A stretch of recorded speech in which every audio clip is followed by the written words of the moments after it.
Hey guys, welcome back to the channel. Dora here. We are going to get into this video and break this all the way down. So this young lady came into the salon. She was scheduled to get a squeeze in quick appointment for feed in braids, but the problem is that she came in with a glue in that needed to be taken out, that needed time to comb through and really detangle. So we're just going to get into this. Now, a lot of stylists that I know will schedule an allotted time for a customer or a client to come in and get their hair done. So depending on how long the hairstyle takes, that's about, how much time that they're going to allot depending on what they need to do. If they need to wash the hair, they need to prep the hair, they need to braid it up, get it ready to go back into a style. So that time is pretty much allotted. Now, when you have a quick appointment or a squeeze-in appointment, then it's kind of like, okay, I'm assuming that's like in between two appointments, or maybe the client does a little bit more with the hair, like possibly wash it at home, or at least take it down, even if they can't wash it at home on their own. A hairstylist posted this video of the situation that happened where this lady rushed in and she was not properly prepared for the appointment. A lot of people are saying that it was very unprofessional on her end for her to post it, and it just wasn't a good look. Now, in my personal opinion, I think that she should have posted it, because a lot of times you have a lot of situations like this that happens where a stylist receive a client that is not appropriately ready for the appointment.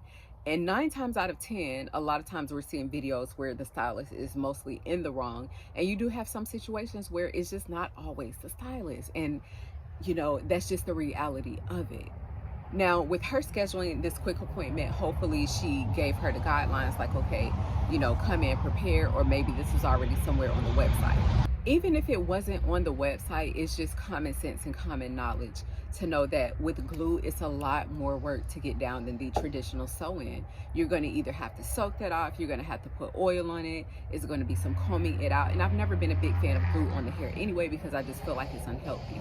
It pulls and it rips at the hair in a way that is just, unnecessary. They have so many things now between Morning Glory and things you can just kind of put in between to avoid that problem. She says that the client came in, she sat down, she had a very nasty attitude, and her hair was not prepared for the appointment. Now, with the length of her hair, it would automatically be a concern that she's doing these feed-in braids. I feel like there are some women that can grip hair.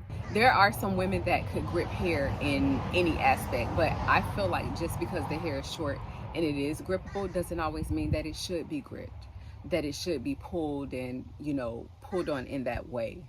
But the main point was being that she wasn't prepared for the appointment. So here she is ripping the hair, and I think that is just completely insane. It kind of gives that she doesn't care about her hair, that, like, she really don't care. For you to like sit and just rip and gnaw at your hair, like, is insane. Some people are saying she could have gave the woman some type of adhesive breakdown to get it off, whether it's some oil sheen or just something. If she was in your chair, like, would you have given her something to make the process a little bit easier, even though she really wasn't that pleasant?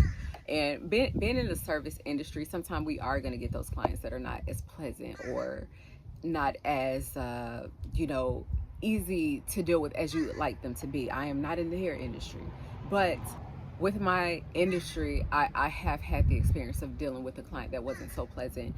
And I've always taken on the mindset, like, okay, even though this person is not showing up at their best, in their best aura today, because they are paying, they're spending money that they had to really work hard for. And because they chose to come to me, I want to give them the best experience. I want to give them the best of whatever their time is that they have left for that appointment or that session. So I'm always thinking, what can I give them? How can I, give them the best? But some situations can simply be just impossible. And I feel like this was one of those situations.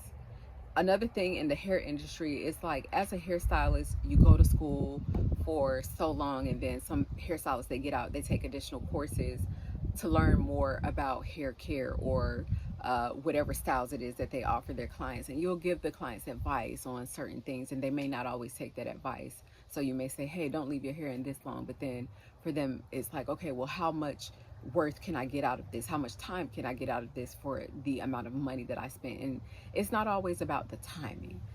It's about what's going to be healthy and what's going to be best for your hair. If you are going to do a squeeze-in appointment, several things should be discussed, whether that be the responsibility of the client, whether that be the responsibility of the hairstylist, and then some things should just be common sense. You don't come in with a head full of glue knowing that you have to go get your hair braided, because the two just aren't going to mix together. And most stylists want you to have healthy hair. So just to see somebody sitting there in a chair and just ripping and ripping and ripping is absolute insanity. And it's like, oh my goodness, like, you know, even if you're trying to work towards helping this woman have healthy hair, it's such a setback just to see, you know, her pulling and yanking at it in such a way.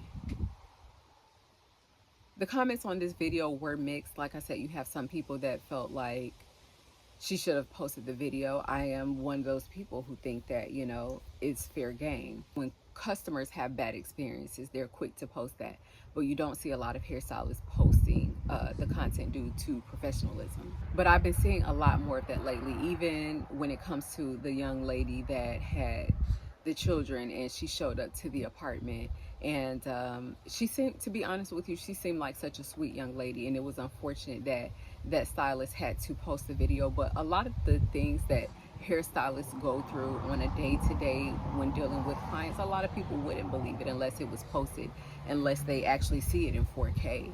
So like I said, you know, you have a lot of experiences where it's posted when the hairstylist does something negative, but not so much when the client is in the wrong. So I want to know what you guys think about this video. Do you think that the stylist had enough time to be able to work with this young lady and do what she needed to do on her hair? Or do you think that this young lady should have come a lot bit more prepared for this appointment? Thank you guys so much for watching. Until next time, peace, love, and blessings.